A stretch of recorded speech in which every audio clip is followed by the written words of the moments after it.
সুন্নাহগুলোকে maintain করে দোয়াগুলোকে পড়ে, ইনশাআল্লাহ কোনো ব্ল্যাক ম্যাজিক তাকে ক্ষতি করতে পারবে না। কেউ যদি কাউকে ব্ল্যাক ম্যাজিক করেছে, কুফরি কালাম করেছে, তাবিজ কবজ করে ক্ষতি করেছে এরকম মনে হয়, তাহলে যিনি এরকম ভুক্তভোগী তার করণীয় হবে প্রথম আল্লাহর দিকে রুজু হওয়া, আল্লাহর সাহায্য চাওয়া, আল্লাহর কাছে পানাহ চাওয়া, আশ্রয় চাওয়া। সেটা কিভাবে করবেন তিনি? প্রথমত এটার জন্য তিনি নিজস্ব আমলগুলো আগে থেকেই করবেন, যাতে করে এরকম কেউ ক্ষতি করতে না পারে। কেউ যদি নিয়মিত সকাল সন্ধ্যার দোয়াগুলো পড়ে, যেগুলোতে রক্ষা কবচ আমল আছে, কেউ যদি নিয়মিত নবী সাল্লাল্লাহু আলাইহি সাল্লামের বাতানো শেখানো সুন্নাহগুলোকে মেইনটেইন করে দোয়াগুলোকে পড়ে, ইনশাআল্লাহ কোনো ব্ল্যাক ম্যাজিক তাকে ক্ষতি করতে পারবে না। চাঁদের 13, 14, 15 আইয়াম বীজের রোজা, এটা ব্ল্যাক ম্যাজিক থেকে মানুষকে সুরক্ষা দেয়। সূরা বাকারার তেলাওয়াত যদি শুনে, এটা মানুষকে সুরক্ষা দেয়। এরকম বহুবিধ উপায় আছে।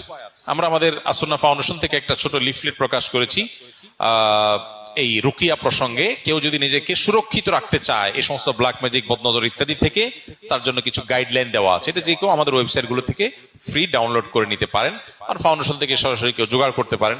স্কিলের ভাইদের জন্য আমাদের দাওয়ার টিমের ভাইরা এই কাগজটা ফাউন্ডেশন থেকে জোগাড় করে সবাইকে দেওয়ার ব্যবস্থা করবেন ইনশাআল্লাহ। তো এখানে কিছু গাইডলাইন দেওয়া আছে, এটা ফলো করতে পারেন। আর যদি আপনি ইফেক্টেড হয়েই যান, কেউ আপনাকে ক্ষতি করে ফেলেছে, তাইলে আপনি রুকিয়া করবেন। রুকিয়া মানে ঝাড়ফুঁক।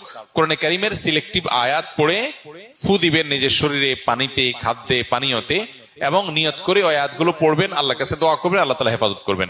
কোরআনের কেউ যদি জীবন্ত মুজিজা এবং অলৌকিকত্ব দেখতে চায়, রুকিয়ার চাইতে বড় অলৌকিকত্ব আর দুনিয়াতে আরেকটা খুঁজে পাওয়া কঠিন।